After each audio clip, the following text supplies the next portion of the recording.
Hola, hola, bienvenidos, gusto de saludarlos. Domingo 13 de septiembre de 2020.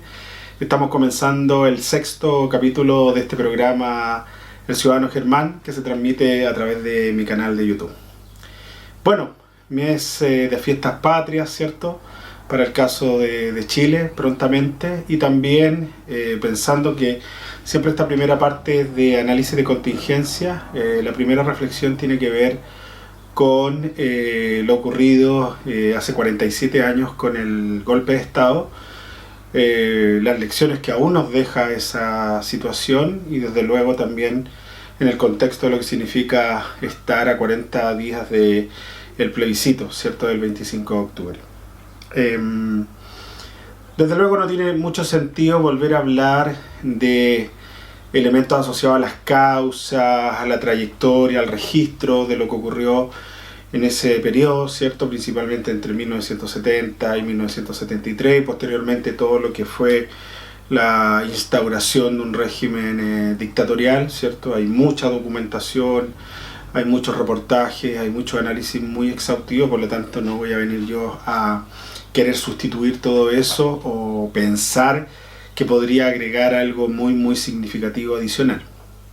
Pero sí creo que en el contexto de lo que estamos viviendo sí se puede generar un aporte a la discusión respecto a una mirada de la división, la fractura en la institucionalidad democrática chilena y los males, podríamos decir, y los desafíos también, que es lo más relevante respecto de esa situación vivida, ¿ya?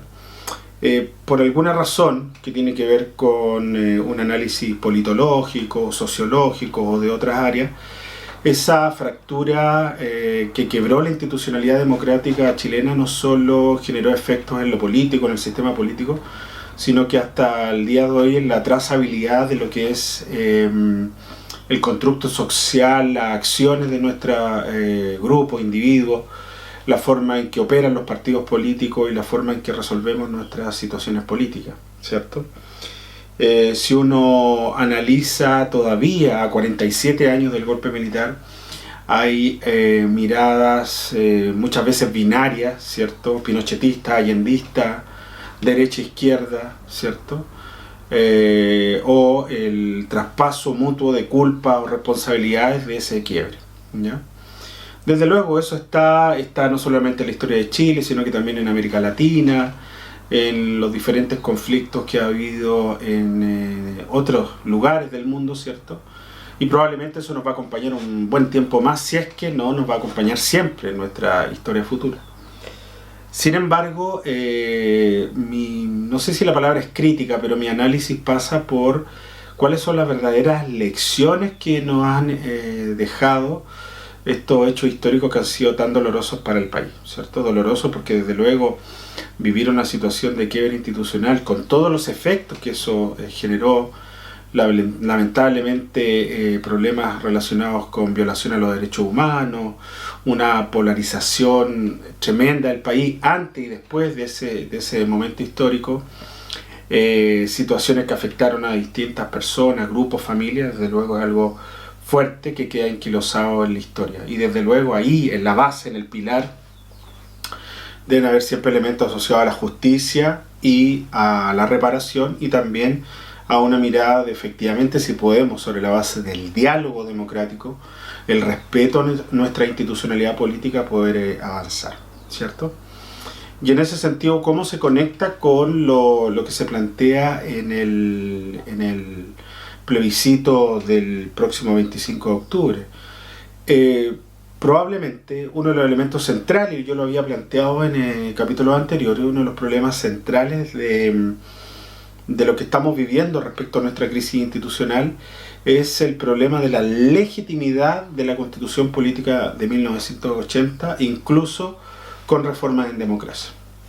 Cuando desde el punto de vista de la ciencia política hay problemas de legitimidad por parte de la ciudadanía, la sociedad civil, respecto a los poderes del Estado, al gobierno, a la investidura que tienen las autoridades y por ende también a la investidura que tienen los cuerpos normativos, en este caso la Constitución, Desde luego que se genera una situación bastante difícil porque no permite proyectar al país en términos de sus desafíos futuros, ¿cierto? Más allá que algunos dicen, bueno, ¿por qué una carta en blanco? Sí, efectivamente hay muchos elementos que tienen que ver con algo que va a haber un consenso, y hay un consenso respecto a la ciudadanía, a principios como la libertad, la igualdad de oportunidades, las condiciones de prosperidad, los derechos sociales, ¿cierto? Pero cuando esa condición no se hace desde una base de participación de la ciudadanía, de la sociedad civil, efectivamente la legitimidad se ve claramente aplastada, y por ende hay una situación que opera casi más que como una piedra en el zapato, como una verdadera roca, ¿ya? Por lo tanto, en esa condición creo yo que de los hechos acontecidos hace 47 años, o durante el régimen militar, o en la transición democrática, sobre la cual hay distintas tesis argumentativas de que terminó en cierto periodo con el gobierno del presidente Elwin, o cuando el expresidente Pinochet sale de la comandancia del jefe del ejército cuando estaba presidiendo Eduardo Frei Ruiz-Tagle, o la tesis de que la transición termina cuando Lagos cambia la firma de la Constitución por la de él en las reformas, ¿cierto?, del año 2005, o que la transición no ha terminado y que probablemente recién terminará cuando uno de los grandes bastiones del régimen militar termine, que sería esta Constitución, ¿cierto? Sobre todos esos elementos, desde luego, hay una condición de piso para poder avanzar, y siempre pensando en una lógica de reparación y de justicia, porque si no, esa situación va a ser siempre una demanda permanente por parte de legítimos de familias de grupos, ¿cierto? Grupos organizados me refiero. Ahora, lo que me preocupa y que tiene que ver un poco con el análisis es qué ha pasado en la madurez política de las instituciones, de nosotros como ciudadanos, de los grupos, del diario vivir, que no hemos podido muchas veces lograr acuerdos mínimos para poder avanzar hacia un futuro, pensando en que las diferencias van a seguir manteniéndose probablemente, pero es necesario tener una carta de navegación que nos permita mirar un país en el contexto del siglo XXI hacia el desarrollo, ¿cierto? Eso me preocupa bastante, porque me da la sensación de que, si bien es cierto, el diálogo y esta conversación, y sobre todo los actos de justicia, son necesarios, no hemos perdido mucho tiempo en estas miradas binarias, como lo había planteado anteriormente, que no nos generan una condición de unidad, a lo menos en algunas situaciones básicas, ¿cierto?, para poder avanzar correctamente. Me refiero a estrategias de desarrollo nacional, por ejemplo, principalmente. Me refiero a criterios de unificación en términos de cómo vamos a operar en nuestras instituciones políticas, más allá de las reformas, más allá de la inclusividad, por ejemplo, el acceso al Parlamento, o aumentar los niveles de representación electoral de ciertas minorías, ¿cierto? A eso me refiero, ¿ya? Y en ese contexto considero que hay algo que se debe hacer por parte de todos nosotros para llegar a esos mínimos acuerdos, y en esa condición lo que pudiera ser eventualmente el plebiscito del 25 de octubre aparece como una importante oportunidad, ¿ya?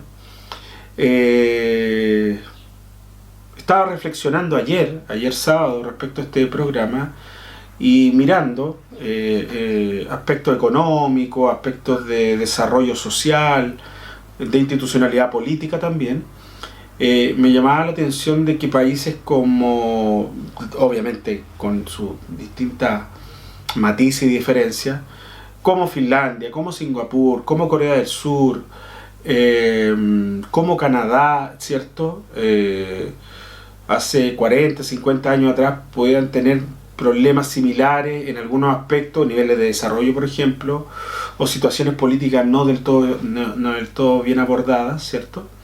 Pero cada uno de esos ejemplos generó condiciones de diálogo, de reflexión, de gobernanza, de gobernabilidad, generar una estrategia de desarrollo basada en los pilares del sistema educativo, del desarrollo de la tecnología, la formación de capital humano, ¿cierto? Y hoy día son naciones que están en el primer mundo.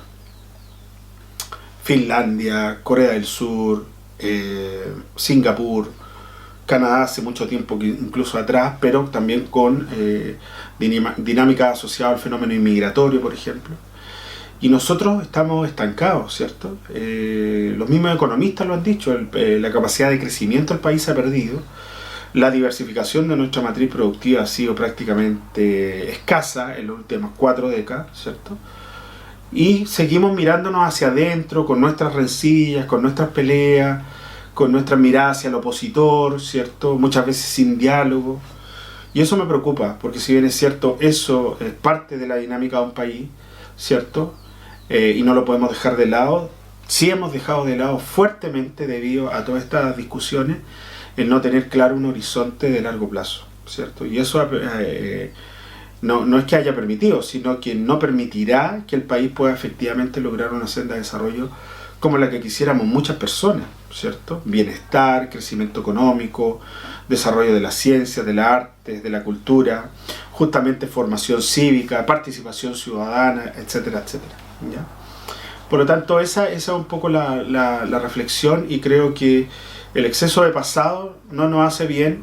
Sí, obviamente el pasado nos debe dejar lecciones y aprendizajes fundamentales, fortalecer la democracia, fortalecer el respeto a los derechos humanos, evitar acciones de violencia exacerbada, de donde vengan, de cualquier sector, de cualquier grupo.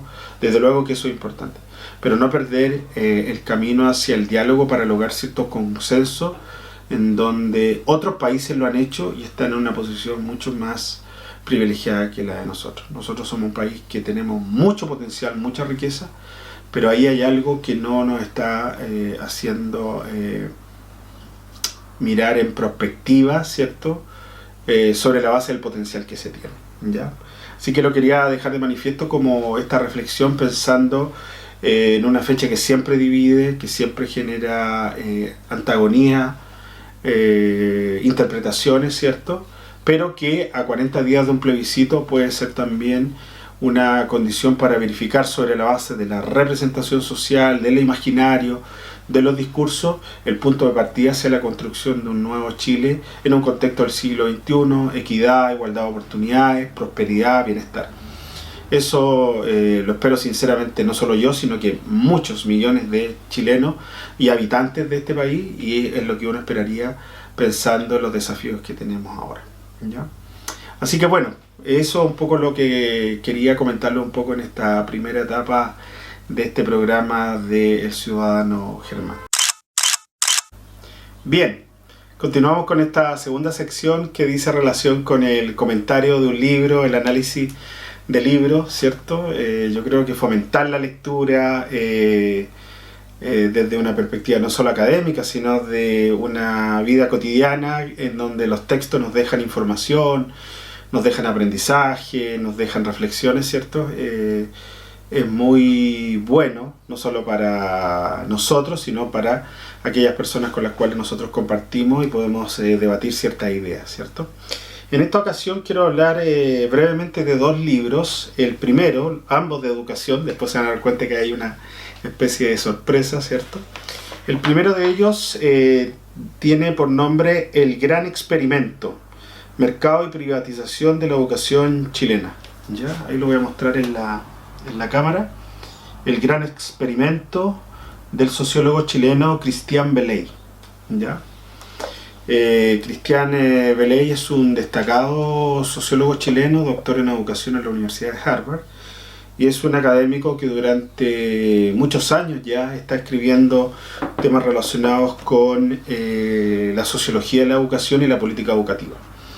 Ha participado en comisiones y en investigaciones importantes respecto de la realidad de la educación chilena en distintos ámbitos, ¿cierto? Y este libro, la verdad es que lo encuentro muy bueno, porque hace una exploración justamente de algo como la crítica que se hace tanto a nivel nacional como internacional respecto de la privatización o la mercantilización de la educación chilena, ¿cierto?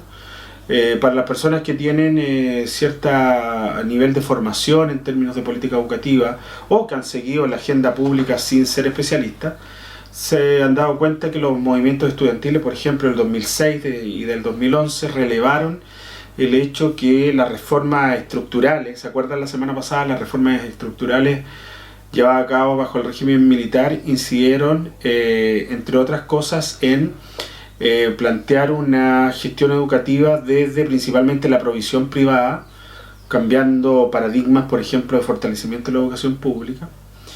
Y Christian Beley, ¿por qué habla de experimento? Porque efectivamente acá Chile fue un centro donde algunas ideas que no habían aflorado o no tenían fuerza en otros países se empezaron a ejecutar acá, ¿ya? Por ejemplo, si uno ve la literatura de economía monetarista o neoliberal, como que se llama ahora, Milton Friedman, premio Nobel de Economía, planteaba, por ejemplo, la posibilidad de establecer vouchers educativos, es decir, subsidio a la demanda en centros educacionales, cosa que en Estados Unidos nunca tuvo gran repercusión, pero sí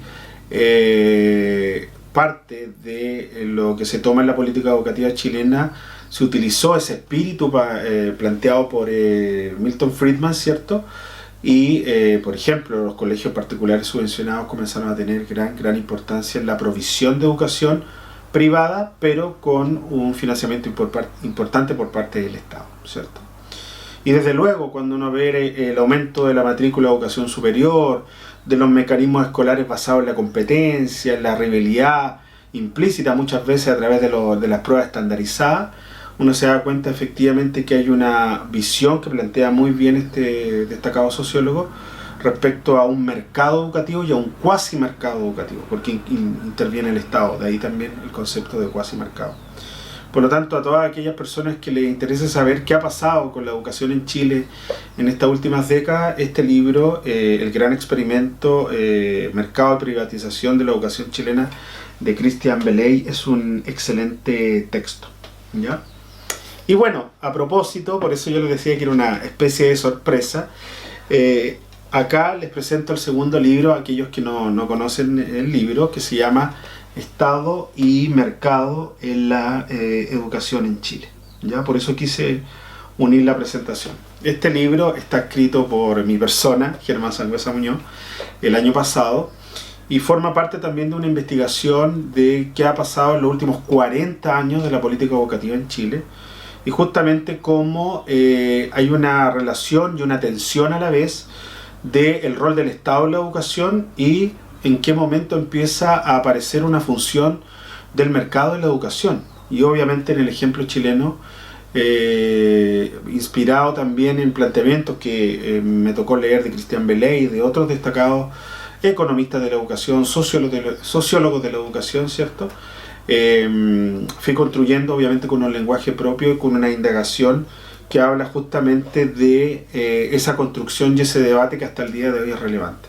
Aparece también el movimiento estudiantil del 2006, el del 2011, la discusión de la Ley General de Educación que sustituyó a la Ley Orgánica Constitucional de Enseñanza. Así es que la verdad que obviamente me siento muy orgulloso de este libro, y ambos libros están en la línea justamente de analizar la política educativa chilena. Por lo tanto, obviamente recomiendo El Gran Experimento de Christian Beley, pero a aquellos que quieran leer mi libro Estado, Mercado de la Educación, me lo pueden solicitar a través de mi correo, ¿cierto? Después lo voy a dar, y les puedo mandar un ejemplar en PDF gratuito, ¿ya? De estas copias, esta primera edición ya está agotada. Espero trabajar en una segunda edición prontamente. Así que con ese comentario presento estos dos libros, sobre todo El Gran Experimento de Christian Beley. Bien, seguimos en la transmisión de este sexto programa, 13 de septiembre del año 2020, El Ciudadano Germán, con las preguntas de la audiencia. Durante la semana, y parece que este programa estaba cargado a la política y a la educación, me han hecho 4 personas una pregunta vinculada a si es correcto volver a clase o no, y respecto a si los mecanismos de enseñanza online que se han ido implementando en todo el mundo a partir de esta contingencia efectivamente son efectivos en un proceso de enseñanza-aprendizaje. Pues bueno, voy a dar mi primera opinión a la primera interrogante que me plantearon, y es que, dado el contexto que estamos viviendo, ¿cierto?, de la pandemia, es sumamente riesgoso que acciones masivas puedan representarse y ejecutarse diariamente. Yo obviamente, si hay algo, aparte del trabajo como un fenómeno social que es tremendamente masivo, es el fenómeno educativo, ¿cierto? Piensen que estudiantes de educación superior deben de haber del orden de 1.300.000 estudiantes, y a nivel escolar deben ser 3,5 millones. Por lo tanto, obviamente hay un acto muy masivo. Y específicamente en términos de educación básica y media, esa interacción, ese diario vivir, puede ser y resultar muy riesgoso, ¿cierto? No tenemos vacuna, nuestros protocolos de salubridad, ¿cierto?, dados por la autoridad sanitaria están bien establecidos, pero lamentablemente hay muchas asimetrías en el control y en la ejecución, por lo que podría ser la acción de los establecimientos educacionales. Y desde luego, con todos los apoyos que da el gobierno en infraestructura, en capacitación, en instructivo, desde luego la puesta en marcha sería bastante lenta. Establecer un reglamento, un campo de acción para establecer condiciones mínimas podría llevar por lo menos 2 meses, ¿cierto? Y en ese sentido pensemos que después de un par de semanas ya estamos viendo octubre, y entonces las clases se tomarían cuando, mediados de noviembre, fines de noviembre. La verdad es que yo lo veo poco efectivo y muy muy riesgoso. Aparte que hay una condición por parte de los padres apoderados, es decir, tomarían la decisión sin vacuna de llevar a sus hijos a establecimientos educacionales pensando que los niños, ¿cierto?, sobre todo más pequeños, de edad intermedia, por su naturaleza juegan, interactúan y no van a estar pensando como un adulto, tengo que cumplir rigurosamente con todo y cada uno de los protocolos para evitar el contagio. Yo la verdad lo veo muy muy complicado, no lo veo pertinente.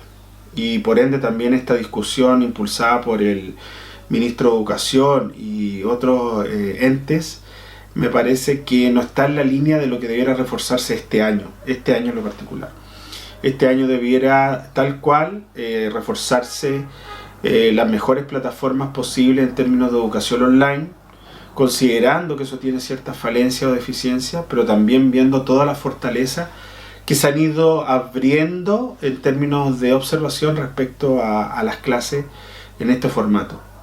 Pensemos hoy día que las nuevas generaciones están muy ligadas a las nuevas tecnologías de la información y la comunicación, que acceden a través de YouTube, a través de clases, a través de la grabación, a mirar, observar, interactuar, obtener contenidos de otra forma, que pueden ser muy interesantes y que han demostrado que pueden ser efectivos, ¿cierto?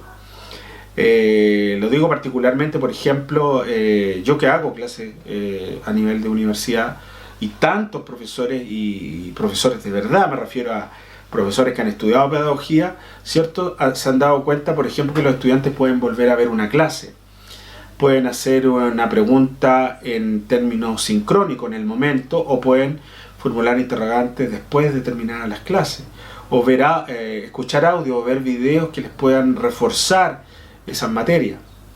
Las nuevas tecnologías han permitido que todo esto, que es como un mundo virtual, tenga bajo costo, y eso permita efectivamente acceder de mejor forma a distintos lugares. Desde luego falta mucho por hacer, hay personas que tienen menos oportunidades en ese sentido, y ahí tiene que estar la prioridad en darle las condiciones para que puedan acceder a estas nuevas tecnologías.